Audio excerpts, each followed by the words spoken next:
By now, most American taxpayers are aware of the fact that a lot of new laws have been put in place to make sure that the U.S. taxpayer is reporting all of their offshore income, reporting their offshore assets and their offshore bank accounts.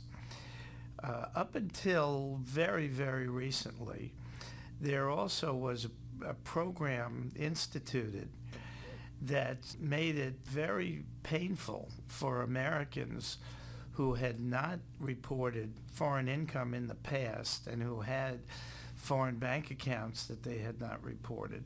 There was serious penalties, and all of this was backed up by the IRS's ability to even assert criminal charges against people who hadn't reported all of their offshore income. It's been several years living under that regime for people, and then only very recently the Internal Revenue Service has decided to really make life a lot easier and give Americans a chance, Americans and or U.S. taxpayers of all types, give the taxpayers a chance to report their foreign assets, report their foreign earnings, and not have to go through this rigorous penalty situation. The only caveat in all of this is there's a new regime, and we're going to discuss the new regime, and we're going to discuss how liberal it really is and how beneficial it is. However, there is one caveat.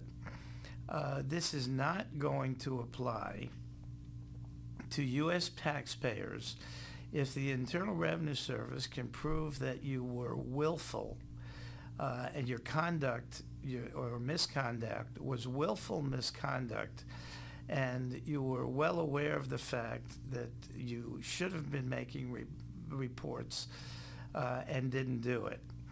So what we're going to look at is both the new regime, so their taxpayer can understand what's necessary to comply with it, and we'll also take a look at what does the IRS mean when they talk about willful conduct, willful misconduct, and failure to report both revenue and to report on foreign assets.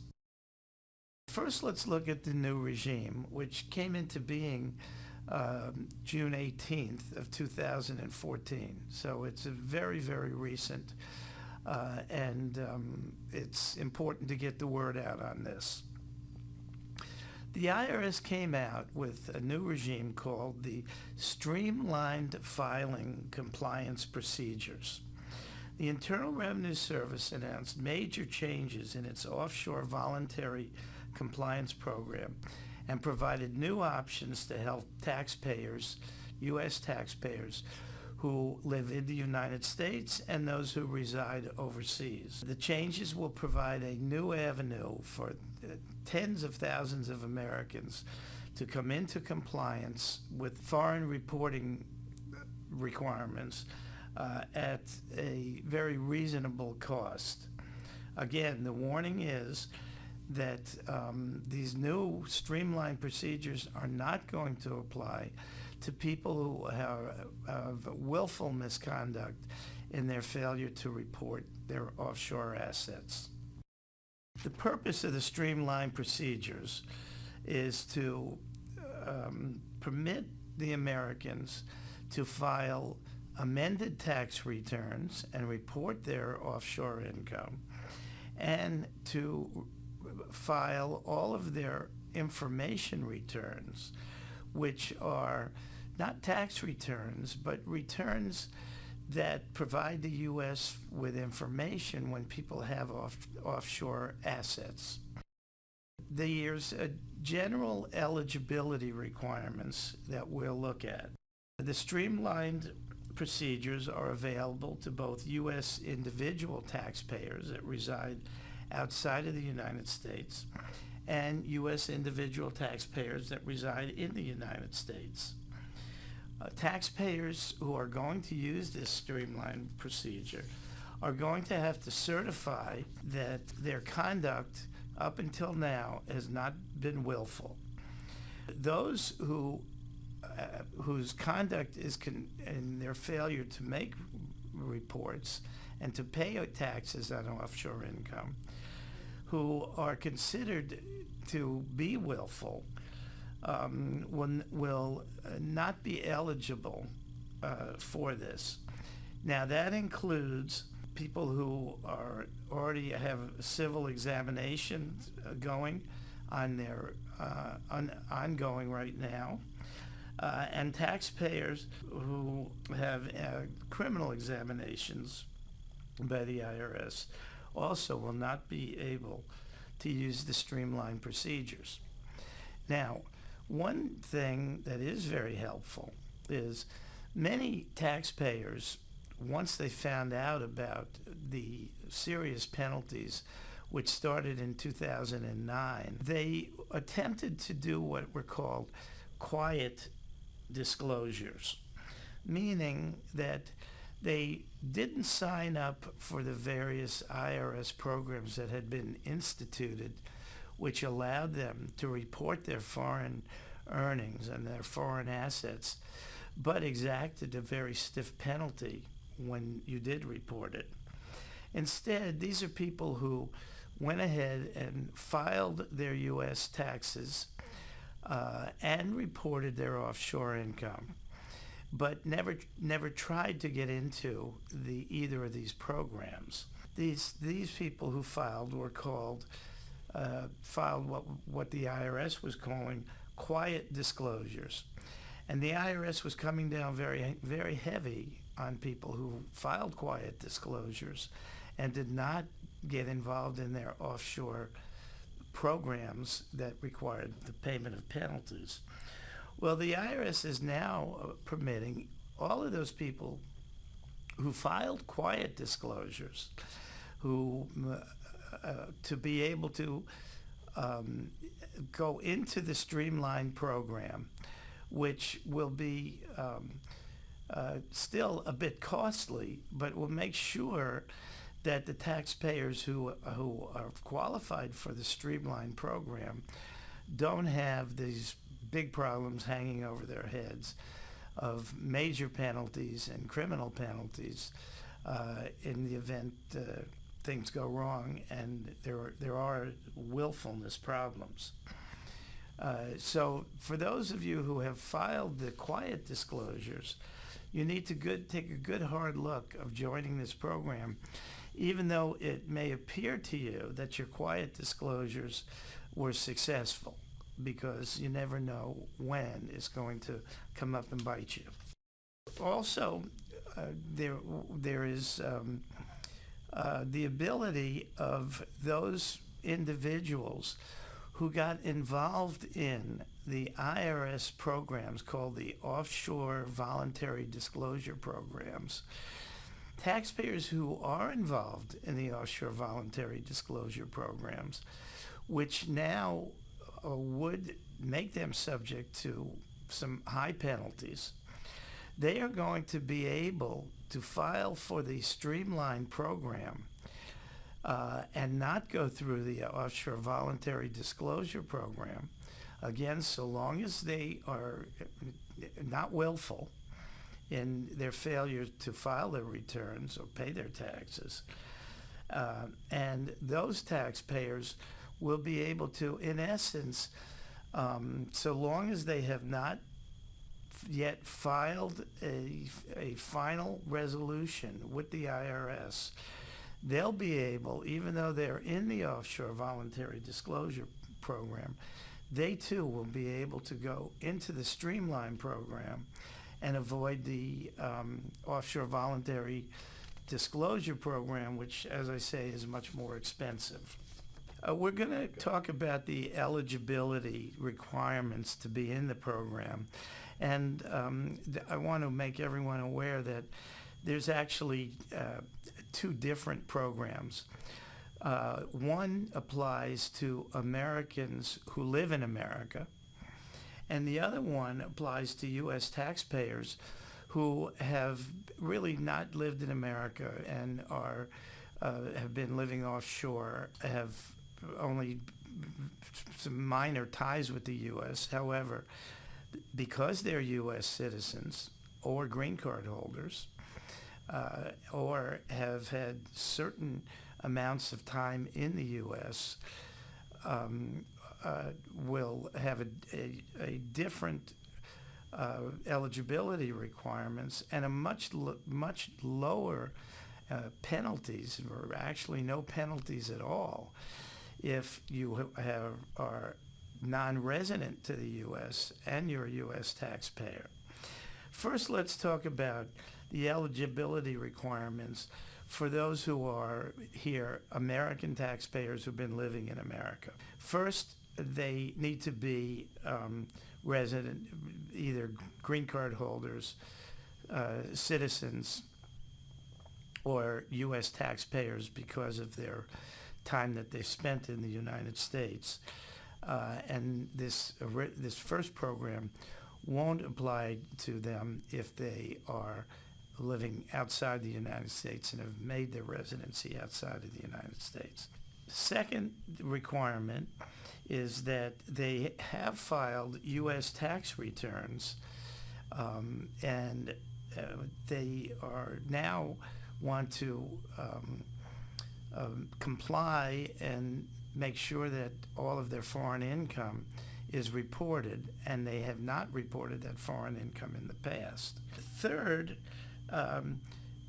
they have not filed the appropriate information returns, such as the returns that require you to report your foreign bank accounts, and the more recent returns that have required Americans to report all of their foreign assets that produce income. The last requirement, again, is that your conduct has not been willful misconduct in your failure to report. Now that we've discussed the eligibility requirements, we're going to look into the procedures that have to be followed to comply with the new streamlined domestic procedures. And again, I keep stressing, and this is where it's important that everyone consult with a professional before they get involved in any of these programs. You've got to have your behavior in your non-filing reviewed by a professional, because the big decision here is to make sure that there is non-willful conduct, and to distinguish it from willful conduct, because in the event the conduct and the failure to file is considered to be willful misconduct, all that the taxpayer is doing is just getting involved in a program that could really knock him in the teeth, because you're disclosing all kinds of things and just putting in the Internal Revenue Service's hands whatever they need to proceed, and cost you a lot of money and expose you to a lot of penalties. So there's got to be a good look at whether one fits in the willful category or not before entering into the program. Now, assuming that you are a non-willful filer, or that you're not a willful filer, you're not willful in your failure to file, these are the procedures that are required. The first thing is to file 3 years amended returns for your most recent 3 years that you've reported. And that is not going to include a year in which it's still possible to report your income and it be timely. So, for example, The year 2013 is not yet closed from a position of someone reporting their year 2013 return. So you would not include year 2013 as one of your 3 years. You would be looking at the year 2012, 11, and 10, because those are 3 years that the books are closed on, and you need to do those by an amended return. So first requirement is an amended return it has to be filed on your 3 prior years that are closed, and you have to report all of your foreign income. Secondly, you are going to have to file any forms related to the reporting of foreign income. So anybody who's got a foreign corporation that they have not reported on, not only might you have to report the income on that, but there's information returns where you have to file and provide the IRS with information on the foreign corporation. There's also a brand new, relatively new return, the Form 8938, where this is relatively new, and it required Americans to file and report any foreign assets that result in income. Now, even though this form didn't come out until recently, you are going to be required to include this form with the amended returns that you file, even though the form might not ordinarily have been required, let's say for the year 2010. In order to be in the program, you are going to have to file those forms. Next, you're going to have to file your foreign bank account reports, if you haven't filed those foreign bank account reports, for the last 6 years. And third, you're going to have to pay a penalty. This penalty, however, is a greatly reduced penalty from the offshore voluntary disclosure program.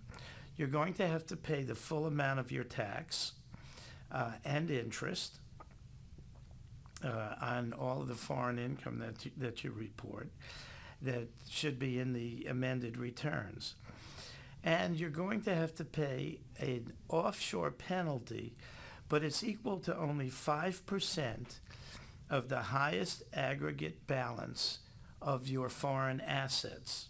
And so this will be any assets that are reported on this Form 8938 that requires you to report all foreign assets.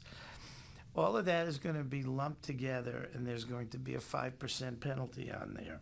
However, what will not apply will be certain accuracy penalties that normally will go along with late filings of information returns and tax returns. So as you can see, this is a greatly reduced penalty, and the new program eliminates a lot of other penalty potentials. These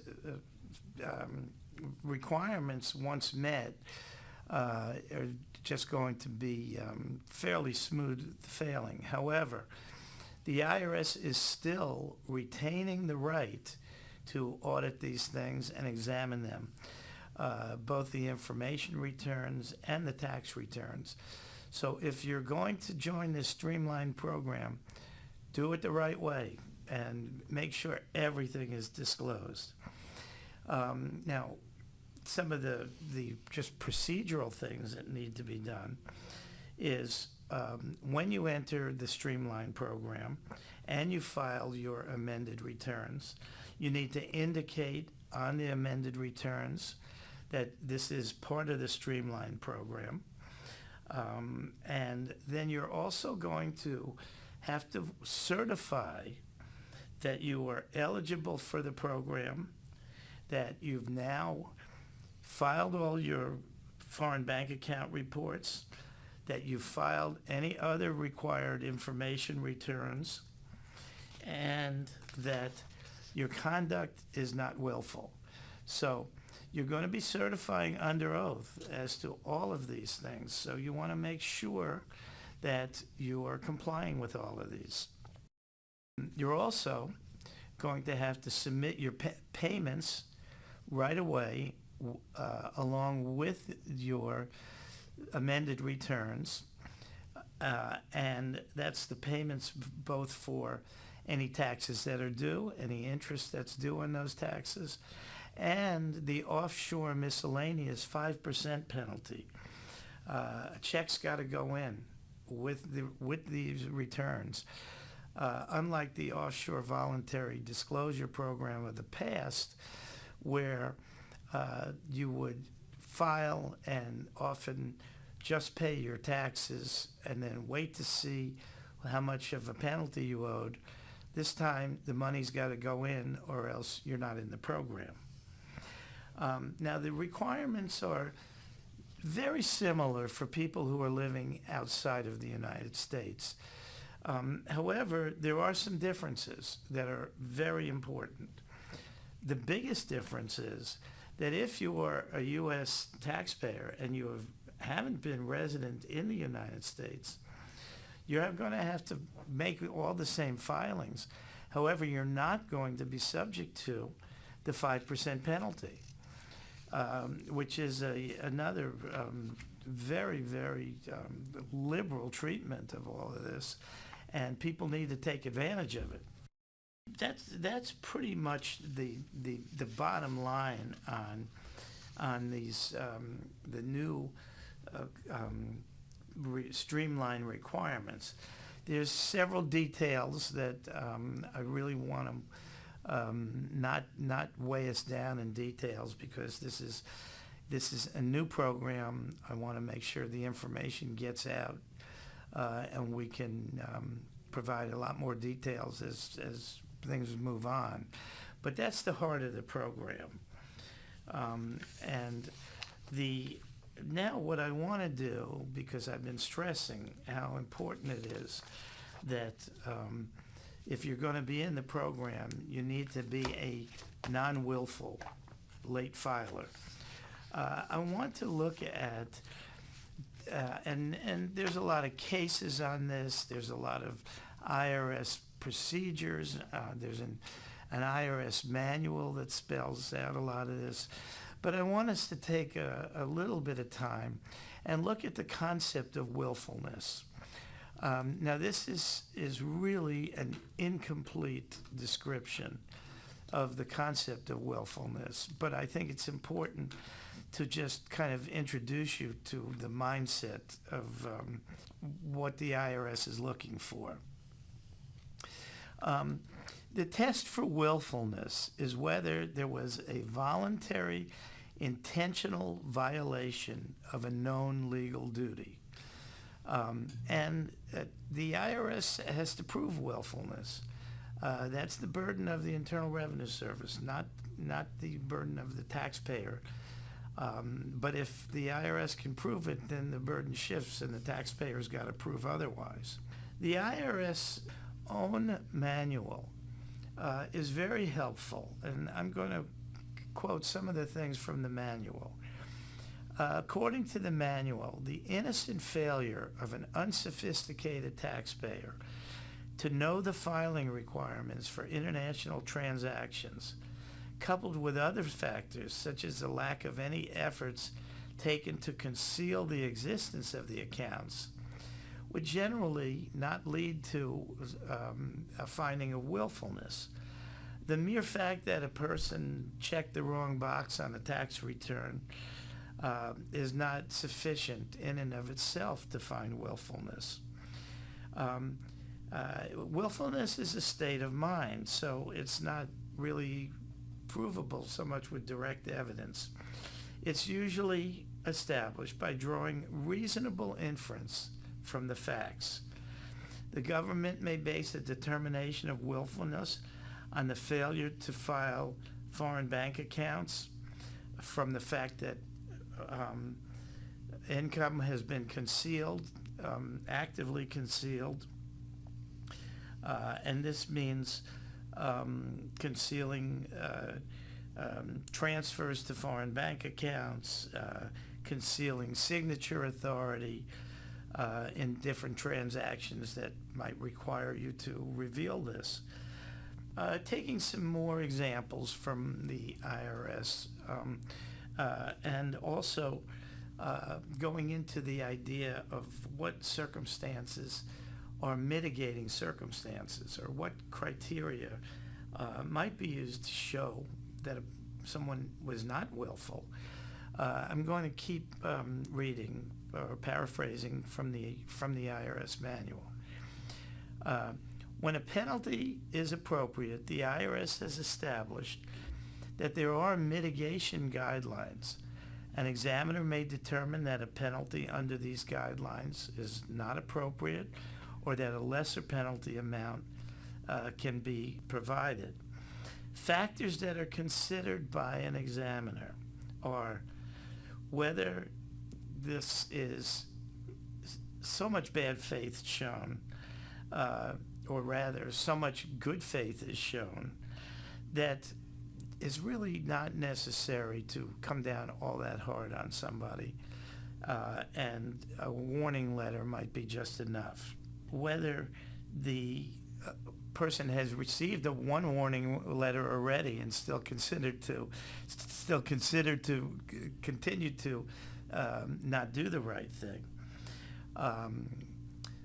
Also, a mitigation factor is how cooperative a taxpayer is if there is an ongoing examination. There are 4 criteria that the IRS mentions that are criteria to be considered in non-willful failure to file. 1, the person has no history of criminal tax or other tax convictions for the preceding 10 years.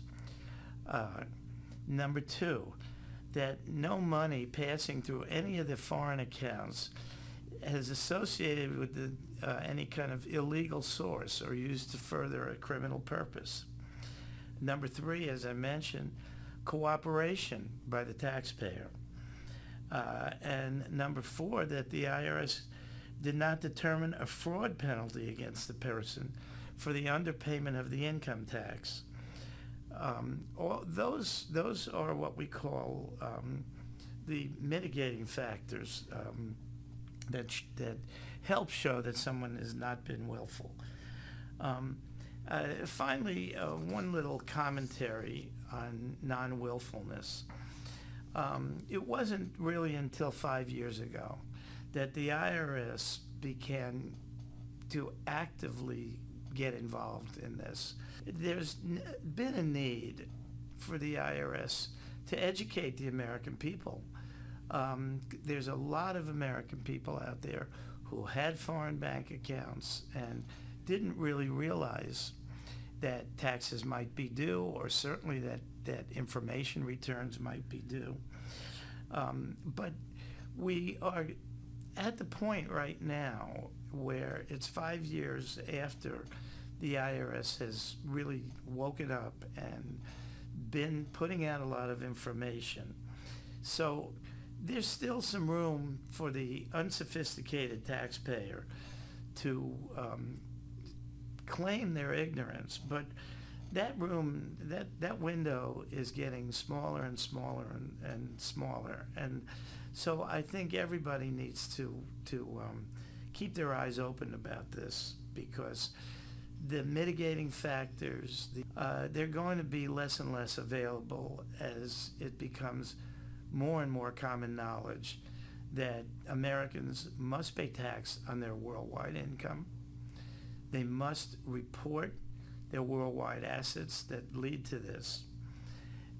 And for a lot of Americans, it's important that you know that American, when it taxes your foreign income, is not going to assert a double tax on that foreign income.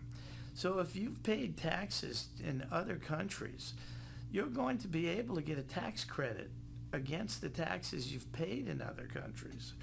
So any holding back on reporting U.S. income for fear of double taxes, that should not be in the forefront of anybody's mind, because if you're in the hands of a good professional, you're going to find that if you've been paying taxes overseas, if you've lived overseas and made wages, and there's several exclusions in the Internal Revenue Code that going to make it so that your tax burden on your unreported income is not going to be that burdensome on you. I know this has been a very short report.